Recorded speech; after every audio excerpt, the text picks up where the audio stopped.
So I'm Lewis Miguel Alexo. I'm the Managing Director for BRIK PC Projects. We tokenize Australian property, focusing around residential property, A-class, A-class residential property in some parts of the world. We call it luxury properties. So that's really our sweet spot in terms of what we're doing. Particularly focusing around the Brisbane, Gold Coast and Sunshine Coast areas of Australia. We sort of sit to give sort of reference point in terms of our geographical locations. So I am based in Brisbane myself, but my networks, the nice three areas, that's where my networks are, and my co-founders' networks in terms of Mrs. BRIK, Melinda Alexo. That's where our networks are. So that's the areas we're going to keep focusing on, because that's we see that as a massive point of difference in terms of what we're doing. Because at the end, it always comes back to relationships and those trusted relationships in terms of all things we do in life. And for us, in terms of tokenizing properties, this is where our relationships are, to be able to have access to unlimited residential properties, and also have people around us that, whether the town planners, whether the engineers, the architects and so forth.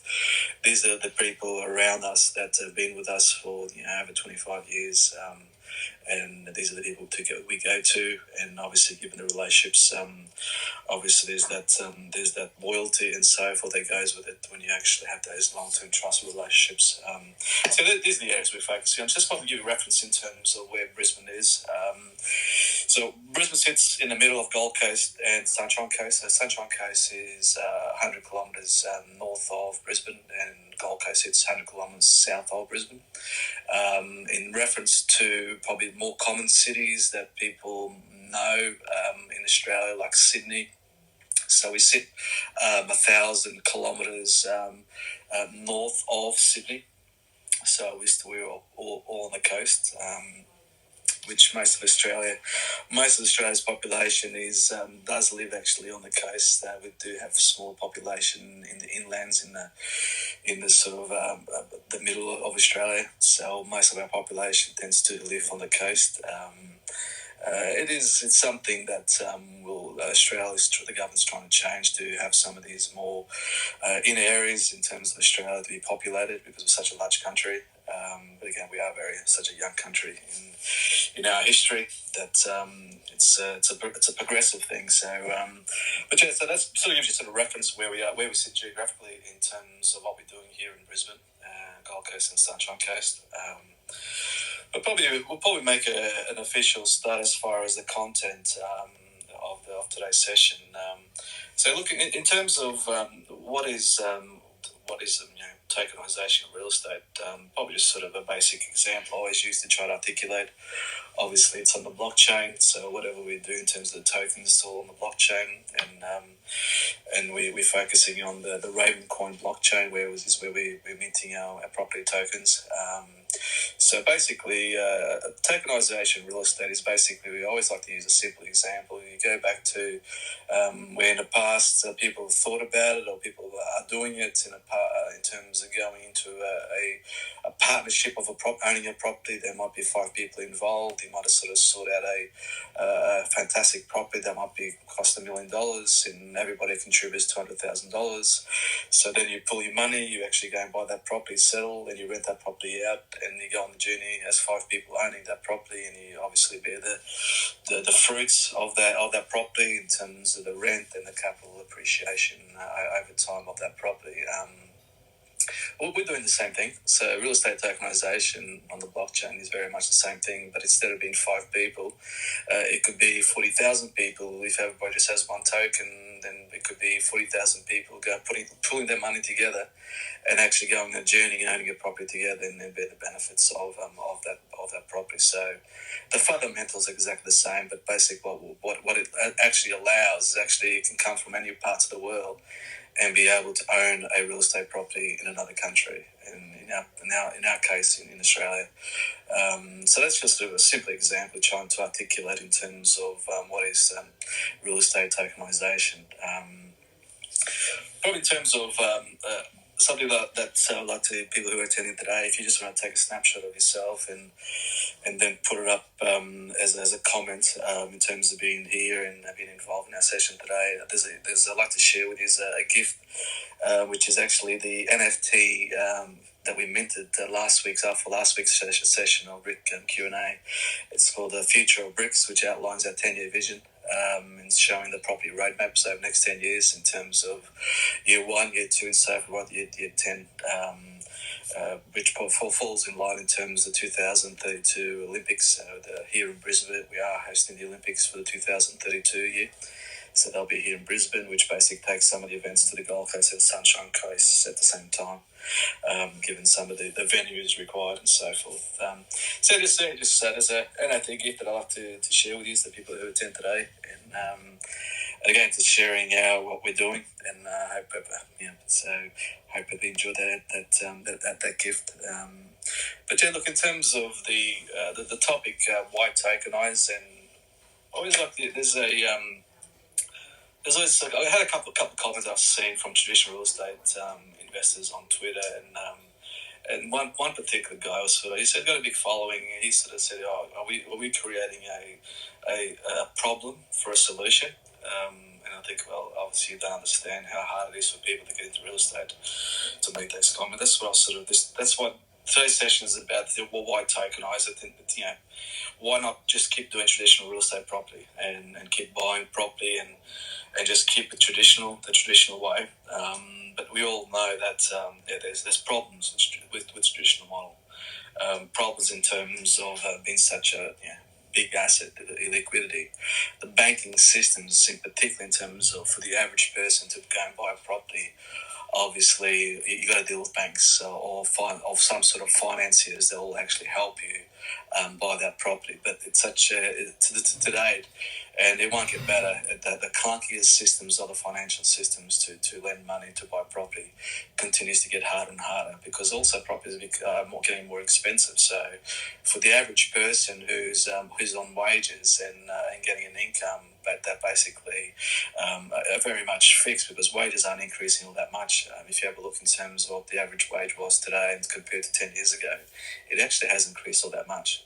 But you have a look in terms of property in the last 10 years, in our case here in Australia anyway, in terms of Brisbane, it's property has doubled, and some actually it's probably sometimes more than double, because we just had an increase of 20% increase in property value just in the last 12 months. So you can see how much a differential there is between people's wages around being able to service loans compared to how quick property values are going up in years. So again, it's the finance part of things is a big problem for the average person to go and buy real estate, whether it's to live or whether it's for investment.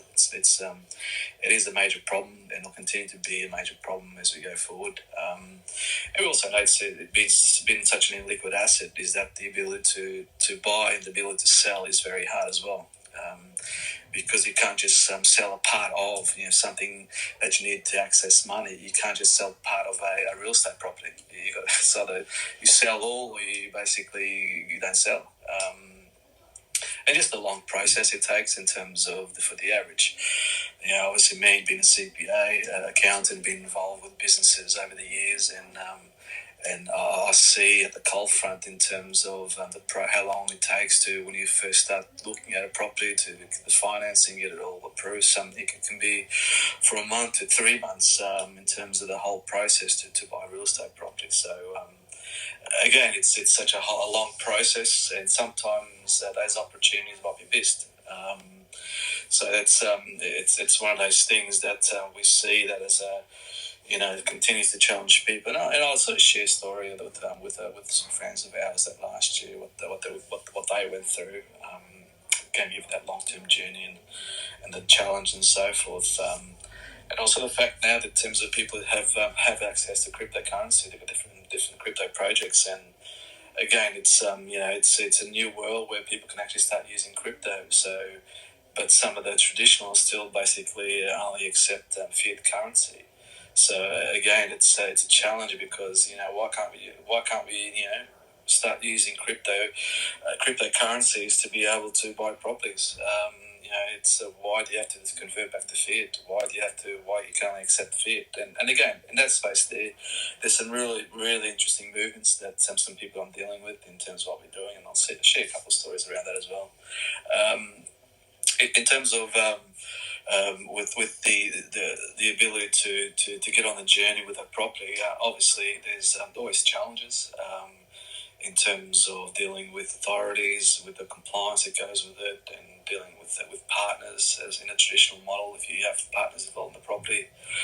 So that's all the challenge. But again, it's the affordability and around the finance side of things, and the ability to basically sell and buy whenever you want is a major issue for traditional real estate property. Probably to use a sort of a case study that. For someone that I've got 12 friends of ours, and they went on the journey. They're a young family. She's a doctor, and he's involved in marketing. They were wanting to start investing in real estate property. They're in their early 30s. It's a little one, and they wanted to start their journey on real estate property, and this is last year, and basically they just sort of searched around in terms of what sort of properties they were going to buy. So they're based here in Brisbane, Gold Coast, and they were sort of searching around what to buy, because obviously they're trying to get their first investment property, and they were trying to sort of go for sort of low barrier, sort of the cheapest type of property. What areas could they buy in? Anyway, they ended up buying a property in Perth, so on the other side of the country. So you think in terms of the US, east and west, that's a very similar distance between us and the western part of Australia. So they went and bought property in Western Australia, the state of Western Australia, Perth, and again, because it's cheaper, the properties are cheaper there. So we're talking about the property that they bought being $270,000 US, which is like the entry to the market, sort of first home buyers type of property. And if you sort of compare that to Brisbane, you're sort of talking about $400,000 US as sort of the entry point for a property for a first home buyer type market. So quite a differential in terms of value. But again, they just wanted to get in, and they were just want to get anything, just to get me something. And so they were engaged an advisor agent to get some property, and then up settling one in Perth. And again, just the journey to do that took them like 3 months from the start of the process. The finance was like herding cats, and then basically it took them 3 months to finally settle on the property. So again, I caught up with them yesterday, and they said, "Lewis, it was such a hard process in terms of, do you think we should be doing this again?" And I said, there's actually better options around in terms of accessing real estate property. And again, they were just so burnt out through that whole process of buying their first investment property in the other side of the country. And I said, what made you decide to go ahead and do it? And they said, entry point, lower barrier, in terms of the cost was at a lower barrier, being at a cheaper property compared to Brisbane and Gold Coast. So again, they were sort of mainly driven by being a lower cost entry as to, and the things you've got to always watch out is making sure that there's going to be capital growth. So it's not just buying a property for the sake of buying a property. There has to be capital growth all the time. You look in terms of what is the capital growth of that property. So again, look, it's they made that decision, and again, look, it's people have to sometimes go through the journey, but the thing there, they were just so burnt out through the whole process, and they were asking me in terms of just do we have to go through the whole process because they want to keep buying properties, and but again, it's all I said to them is basically there are better options, and in terms of going forward, in terms of you accumulating real estate property. But yes, just using that as an example in terms of the barriers, again, in terms of the financing, traditional financing models played a big part in terms of that really causing them to be burnt out in terms of buying their first real estate property, traditional real estate property. So again, that was quite interesting to see their experience there and what they're thinking going forward. So again, I think sometimes you sort of have to go through the experience to see how hard it is, and continue to be hard. That's just a typical example in terms of what's happened there in terms of real estate, in traditional real estate, and I guess this is why we did what we did in terms of basically we were doing it already, but we're just taking this to the rest of the world to come on the journey with us. And I guess in terms of you sort of ask, and I just sort of pause to say hello, Raven. Say hello to people that Double Miner, how are you? And Raven Skulls, hope you're well. So I'm just going through the in terms of the content and why Tokenize. I guess people sort of ask in terms of how does this help me and my family in terms of buying real estate property, tokenized real estate property in Australia. How does this help me and my family? And I guess using this young family figure as an example is that now that they're actually aware what they can do, it becomes such a much easier process in terms of them basically having cash, go and actually using the cash to buy, one property token, many property tokens, accumulate, 10 every month, whatever the case may be, in terms of how they are able to build their portfolio of property by accessing tokenized real estate. And again, it's one of those things that, you don't have to buy it all in one hit. You can just accumulate and given what we're doing, obviously, with this BRIK property is our first property here in Brisbane that we launched in January. But again, there'll be obviously we've got 10 more in the first year coming up in between the Brisbane and the Gold Coast. So it's basically ability for people to keep buying and to keep diversifying across the different property projects that we're going to be tokenizing. So it provides that bit of diversity as well in terms of them accumulating a property portfolio. So I guess in terms of how does this help this young family as an example?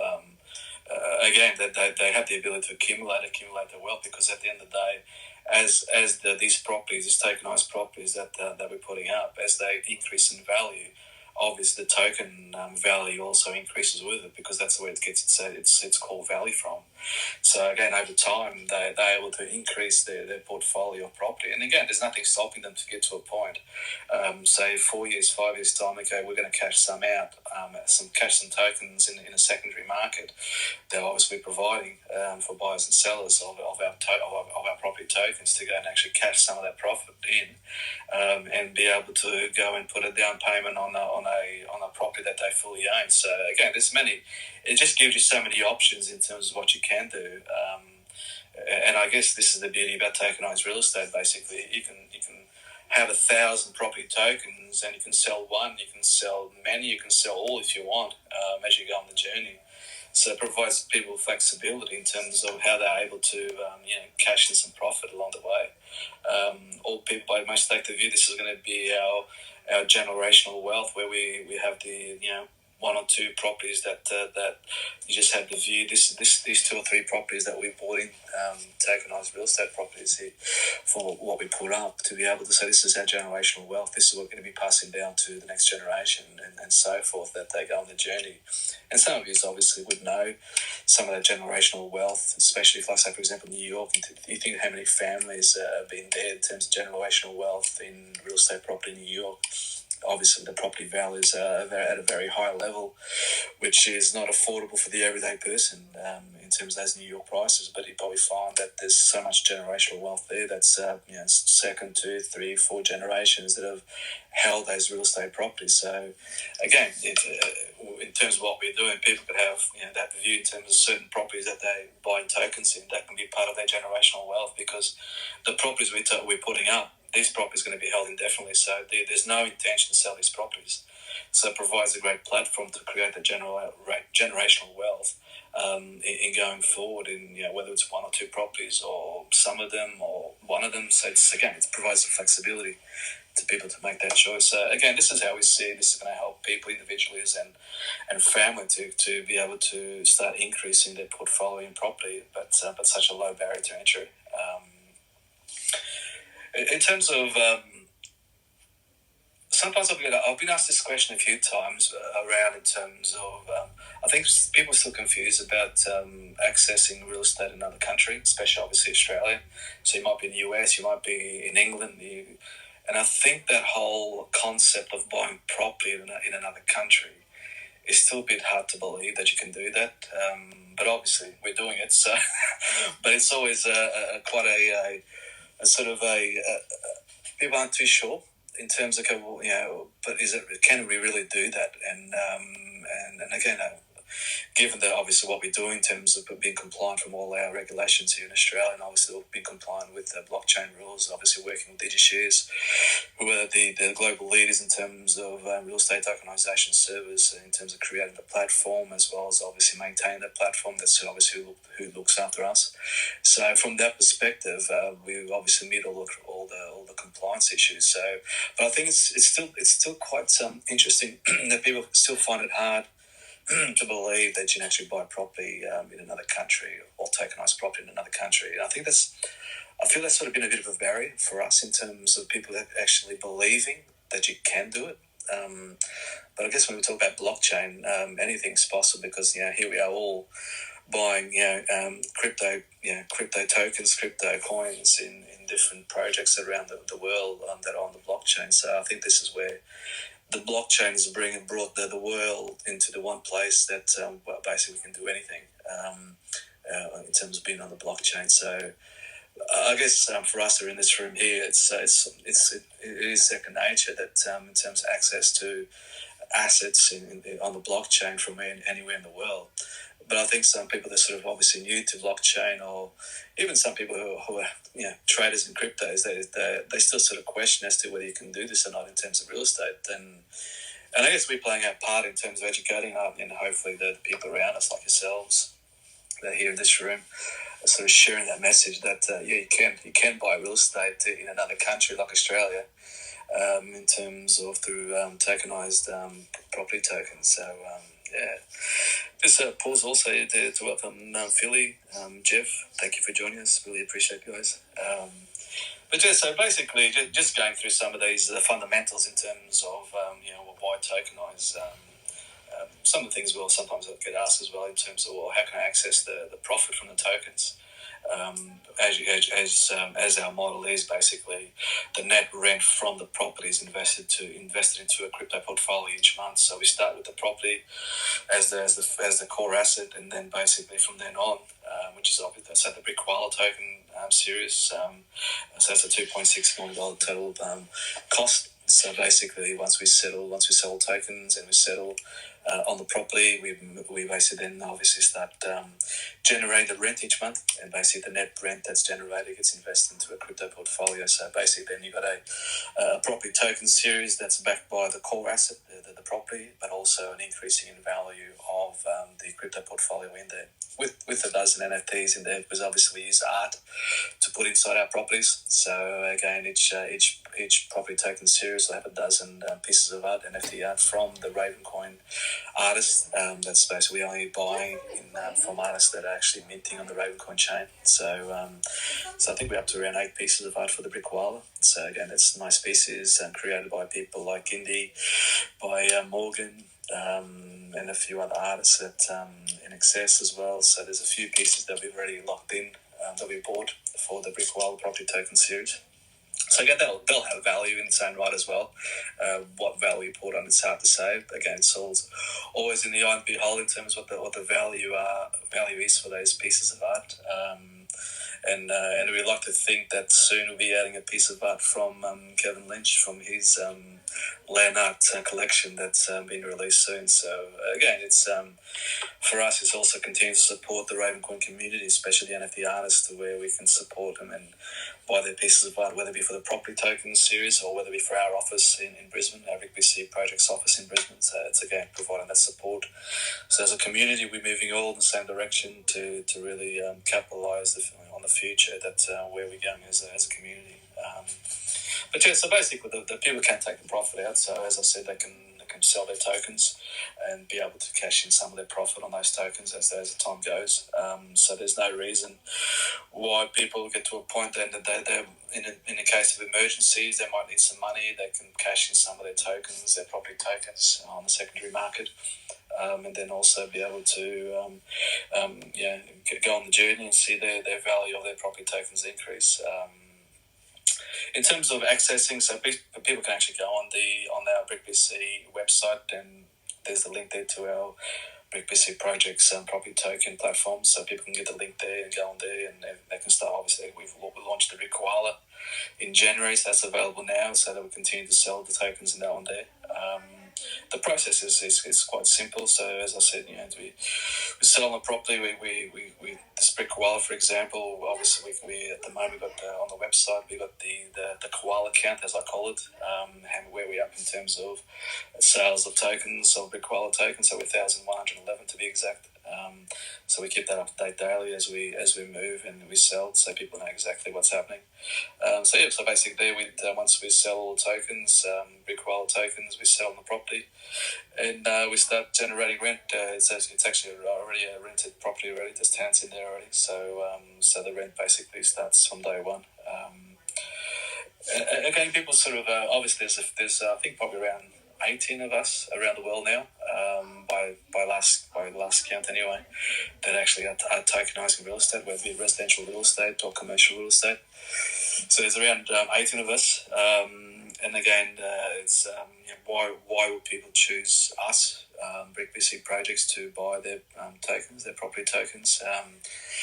Well, in terms of the moment, we are the only ones in Australia doing it. So I guess we've got the whole of Australian market, and we only focus in Australia. So and only focus in those three locations: Brisbane, Gold Coast, and Sunshine Coast. So I guess why choose us?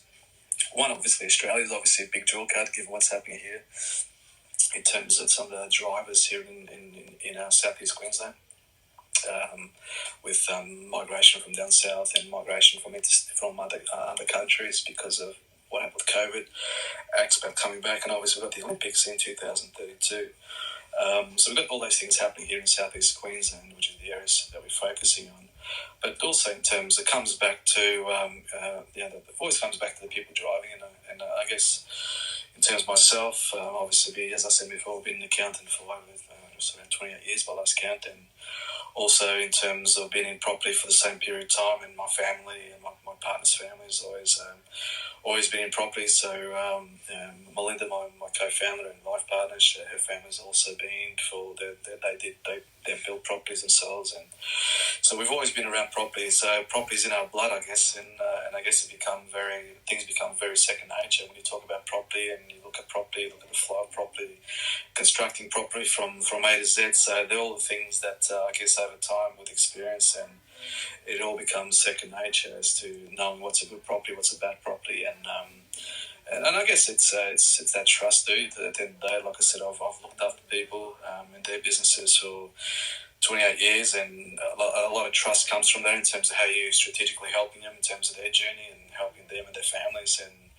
again, a lot of trust is put on me in terms of how I've guided those people, and I guess the same thing happens here in terms of what we're doing with BRIK projects, in terms of having people come on a journey with us in terms of the property. It's an element of trust that people have in you, and I guess given my background in terms of what we're doing here, my co-founder, and I guess that's where we continue to build that trust with people in terms of, so again, obviously at first it's hard because people don't know us from bar of soap, but again, as we've engaged with community and we keep engaging with community, people get to know a bit more about us every day, and obviously, and hopefully that people see that what we're about, our values, and people come on a journey, for the long-term journey with us. This is not a short-term thing. This is a very long-term journey, and it becomes also where we're sharing knowledge around property, so people can then also be able to increase their knowledge in terms of the fundamentals of real estate property that obviously we've gathered and experienced over many years, and hopefully that's sort of the experience we're able to pass on to our BRIK family as we get on the journey, and be able to you guys can capitalise on that those experiences. So again, it's much more just buying a BRIK token. So we see that the journey is far much more valuable and much more fulfilling than just buying one BRIK token in terms of what we're doing. But yeah, that's sort of in a nutshell. I will open up for questions now. I think I've spoken enough, and hopefully we can get some questions. And again, as I said, always encourage questions. This is what it's all about, and be able to answer questions that might take us on a different points around that are able to basically provide additional knowledge to people to know what we're doing. So I'll open up for questions now. Hello, Zen, how are you? Welcome. So you just joined in. Thank you for joining us. But yeah, look, in terms of in terms of the journey that we're on, again, as I talk to people, it's sort of that realization in terms of can you really do that? Can you really buy tokens in another country?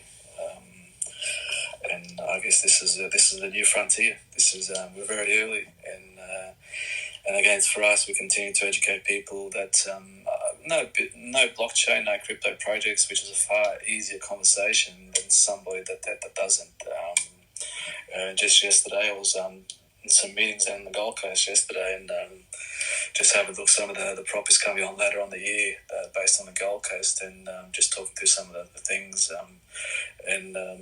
Again, with one of the developers that will be buying some of his stock as we go on the journey. Again, it's in terms of I've actually said to him I'd like to be in the position that because our tokens are being paid in USDC, digital currency, the stable coin, I'd like to think that I can actually turn up and actually you accept USDC to pay for the property.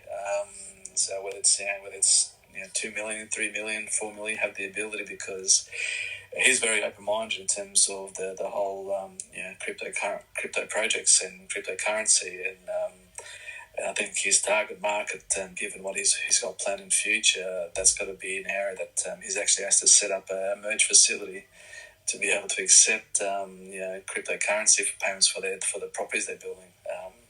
So I've actually primed him up, and I've actually said, look, I can actually help you, guide you in terms of what you've got to set up from your end to be able to accept cryptocurrency. So he's very open-minded about that. So we could have our first property that, in terms later on in the year, there could be the first property in Australia that's actually paid by cryptocurrency, which it'd be like news in itself in terms of that $3 million property that's actually purchased using cryptocurrency, and so again, that's there'd be. Yeah, I think that's the way we're going with this particular build developer. So he's very open minded about things, but just said you, Xander, your invite there. So that's pretty exciting. And the thing is, it also for them as a build developers, provides them also as a point of difference to put it out there as part of their marketing, in terms of they'll actually accept cryptocurrency to receive or as payment for their properties. Because I think not too many people even thinking that way at the moment in Australia anyway, in terms of being able to settle a property using cryptocurrency. But yeah, hey Xander, how are you? Good, BRIK. Good to see you again. I have a question. As far as the secondary market, is that going to be utilizing USDC as well, or is there going to be or are we going to be using fiat currencies like the US dollar or the Australian dollar? Yeah, with the secondary market, obviously there'll be a platform on there, and initially just be USDC. We're going to stay away from fiat. We're not going to use any fiat currencies within the secondary market, only because it compromises from a compliance perspective when you start using fiat currencies. So the secondary market would be, initially the USDC, but I like to think that we can then open up that to a few more different cryptocurrencies like Ravencoin, obviously.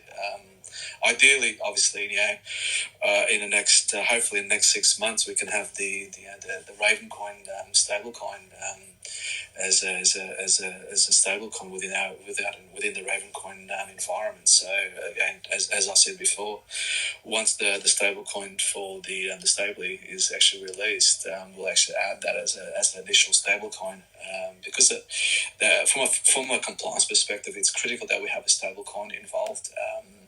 To making sure, as obviously we have the sales, we always make sure we've got the money there. That if it's $2.6 million, we've got $2.6 million ready to sell, regardless of what the crypto market does. So again, we'll be adding the Stably there once it comes on board. We are adding the Stably, provides people the option to use the Stably to pay for the BRIK BRIK walls or future token series. But yeah, look, in the secondary market, we'll just keep the USDC initially, just to keep things simple, and then as we sort of evolve, it's trying to add a few more different, like obviously trying to add Ravencoin in there within the secondary market. It's obviously one of those things you really got to monitor it for. People really got to monitor it. I mean, obviously it's a transaction between buyer and seller. So I guess making sure there's no issues, that people don't get caught out in terms of when they're buying and selling between each other, that it doesn't compromise anything.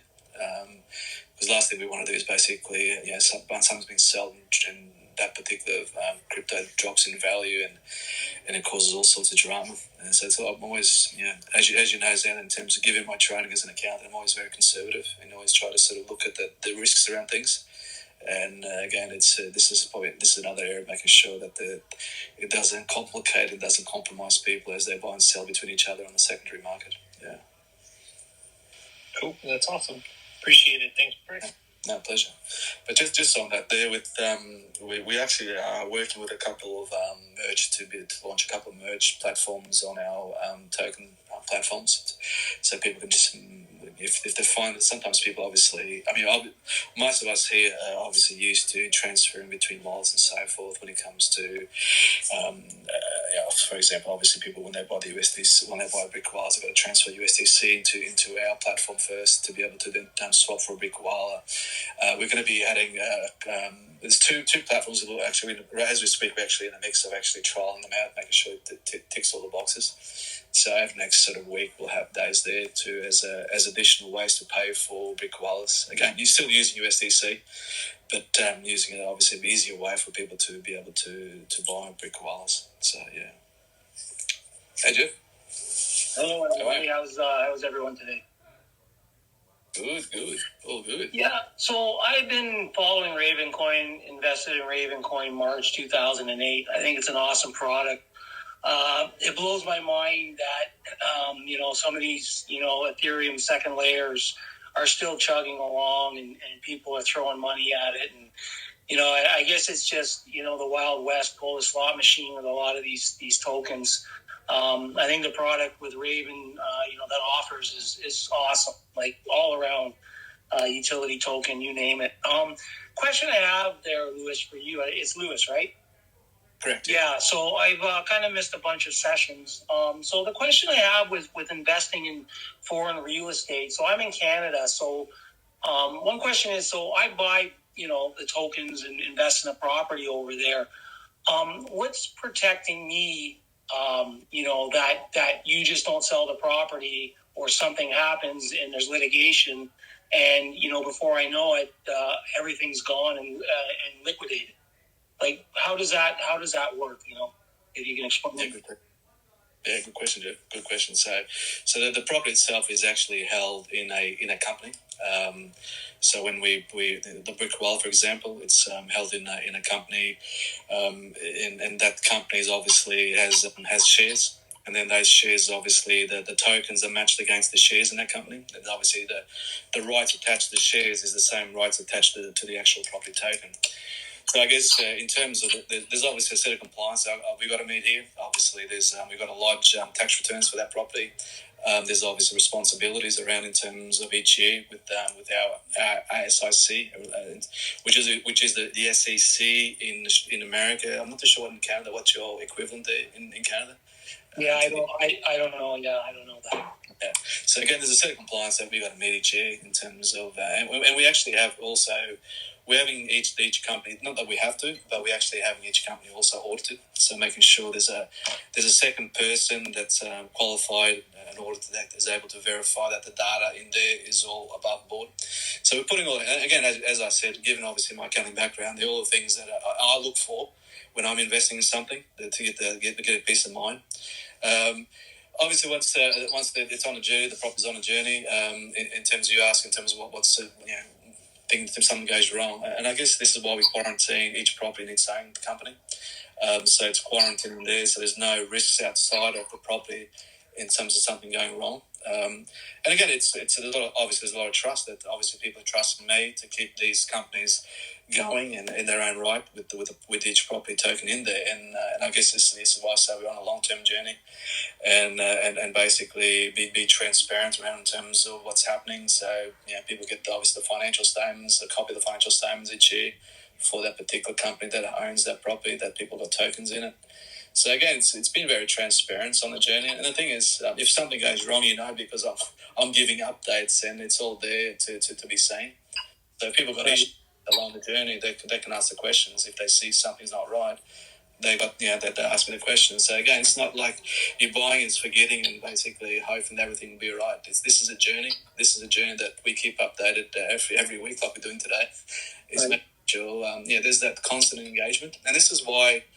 That to start off with, and that's for the next few years, is that the platform will custodian the tokens there, because we want people to actually, one, make it easy. That doesn't matter if they lose their passwords, whatever. They can just give another password, but also trying to keep people close to what we're doing, so they have that regular update and be part of our BRIK family to go on the journey with us.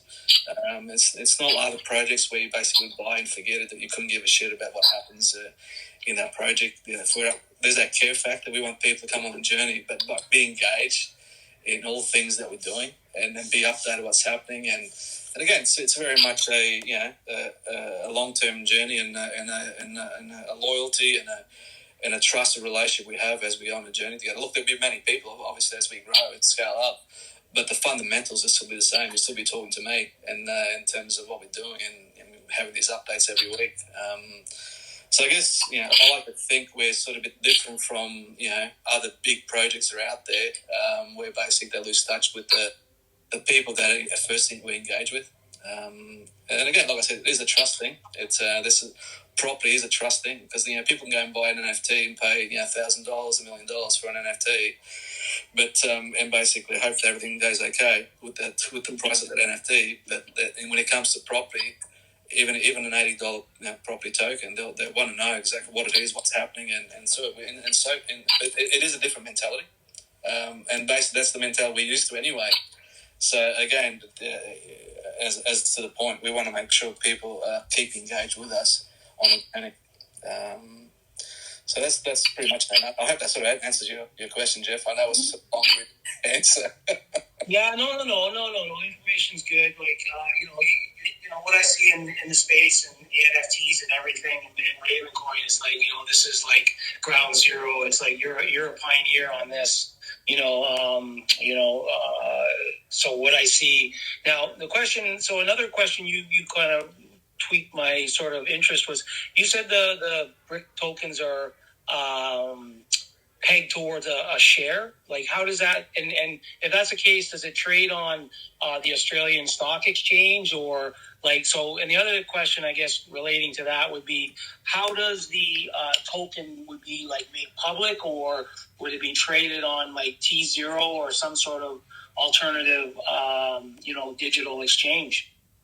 Yeah, so the companies that own the property, so these are private companies in Australia, so what we call them PT Ltds, which I think is the equivalent in America to the LLCs. I'm not sure what is in Canada.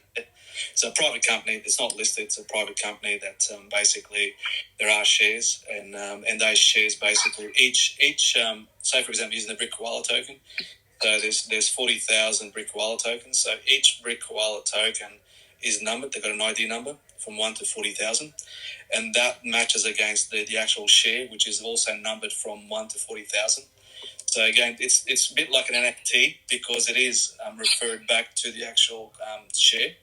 So there's that identity matching between. So it's not just a pool of shares, and you've got a pool of tokens, and basically it's fungible. But in this case, it is an unfungible BRIK Koala token, and that was by purpose why I've done that, because we want to have an element of that from a compliance perspective.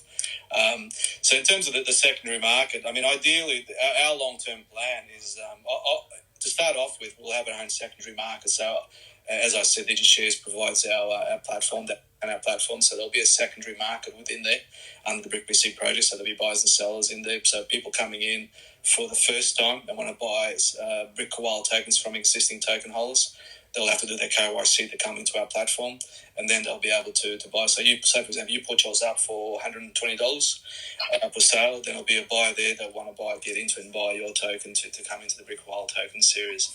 But ultimately, T0 is where we want to be. So there's a couple of stepping stones before we get to T0. So obviously we've got our own platform, and then trying to provide obviously awareness and generate obviously activity to make sure people aware they can come into our secondary market. And then the second stepping stone from there, DigiShare is actually setting up their secondary market. That should be sort of available by the end of this year. So we'll look to list on their secondary market, which is the real estate exchange platform that they're creating, that they own, that they'll launch that at the end of the year. And then ultimately, we like to see ourselves listing each token series on T0. Because ultimately, that's where obviously the level of liquidity is, because you've got more buyers and sellers, right, in T0. T0 at the moment, I think there's only 7 projects at this stage. Again, very early, but given obviously with the New York Stock Exchange and being owned by the owners of the New York Stock Exchange, and now obviously taking a stake in T0, so again that provides great future for T0, given the people involved. So ultimately that's where we'll like to see ourselves. For obviously as a community, as a BRIK family, to be able to go there and having that actual liquidity in a bigger market, global market as it is T0. So that's our roadmap when it comes to secondary markets. Yeah. Okay, no, that's good. Thank you for that information. No, pleasure. I'm always here. Any questions?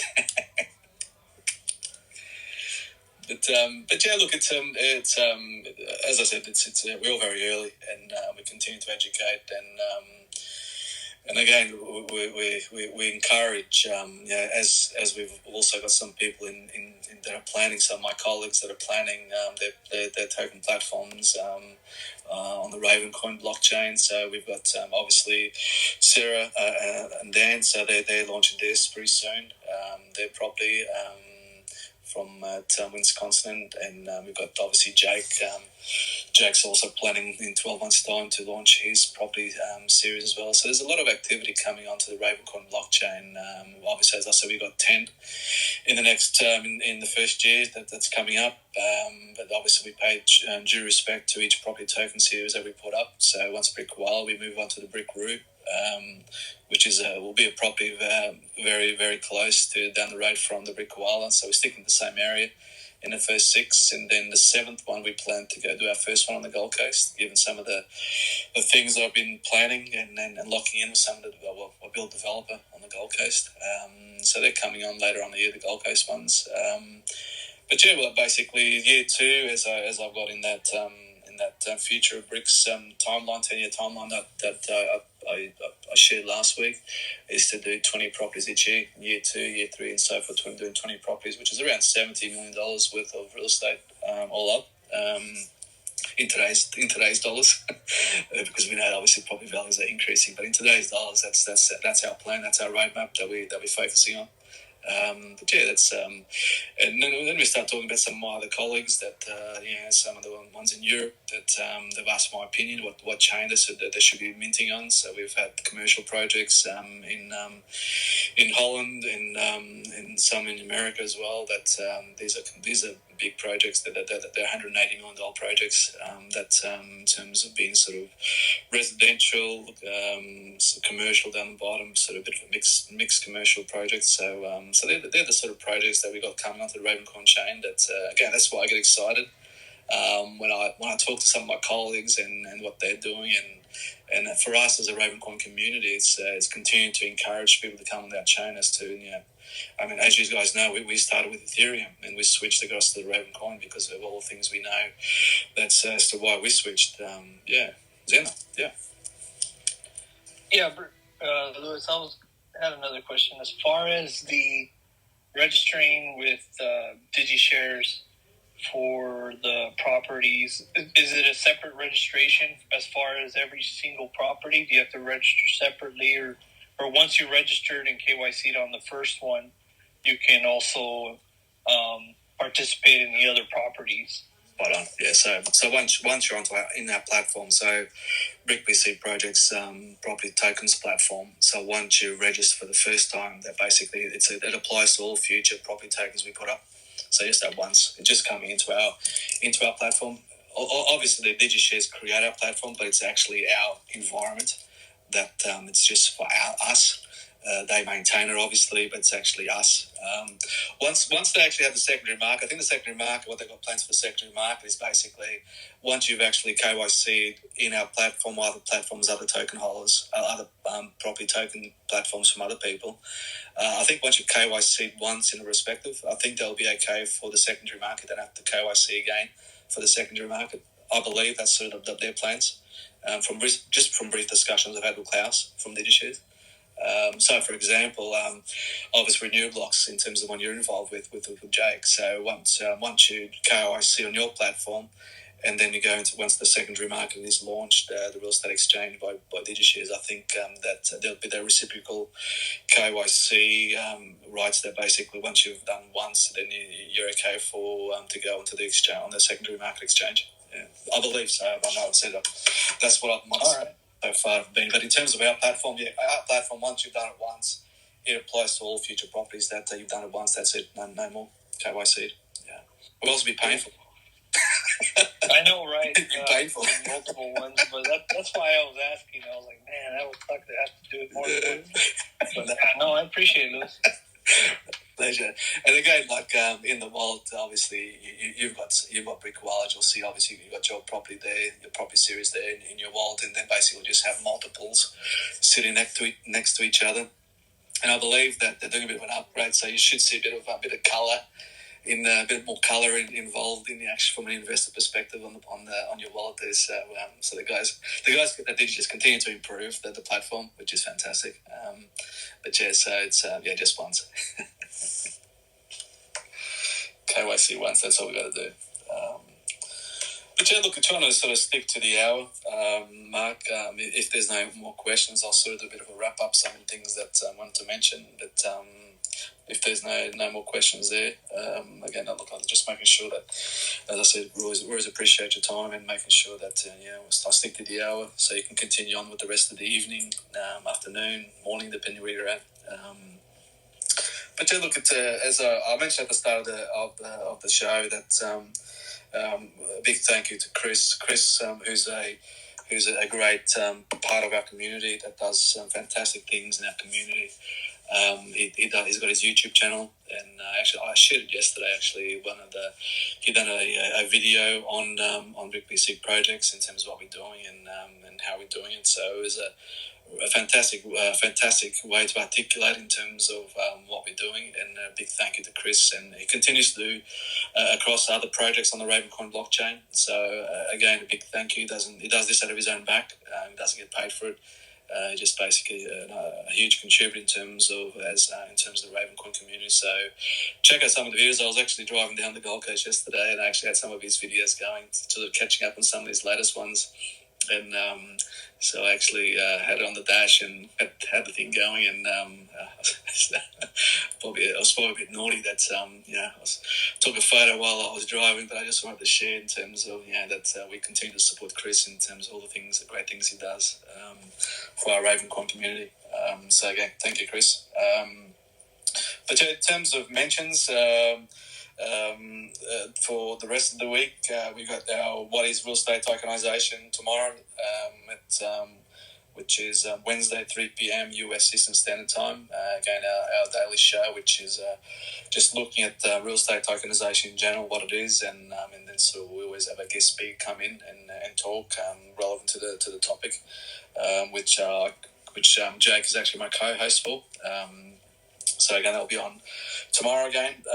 We also got Braveland this weekend, so Saturday 4 p.m. US Eastern Standard Time. So again, looking forward to that and trying to, if we can all get it out there and invite people along, and whether they're in our community or outside of our community, trying to encourage people to sort of have a look at other chains to see what we're doing, such a diversity in terms of projects we're doing on the Ravencoin blockchain, whether it be property, whether it be NFTs, whether it be movies, music, and such a diversity that we should be very proud of in terms of what we've got so far on now, blockchain. And again, if we share around, I think I posted again yesterday, and just some of the posts that just share around. And as I said, I've been trying to stick to the challenge that we mentioned. I think I mentioned Zen. I think it was last weekend when you hosted the show. That's on the weekend, that I actually gave people a challenge to invite one person each day, so to keep the momentum. So between all of us, so hopefully that's again, we had some great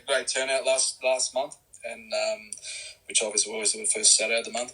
And again, looking forward to this weekend, and hopefully our numbers continue to increase and expose people in terms of what we're doing, and sharing and updating people in terms of the different projects, in terms of what's happening. So again, thank you so much, everyone. I think I'll wrap it up now and let you get on with the rest of the day, the evening, and really appreciate your time to find out in terms of what we're doing and update what we're doing. And again, really appreciate.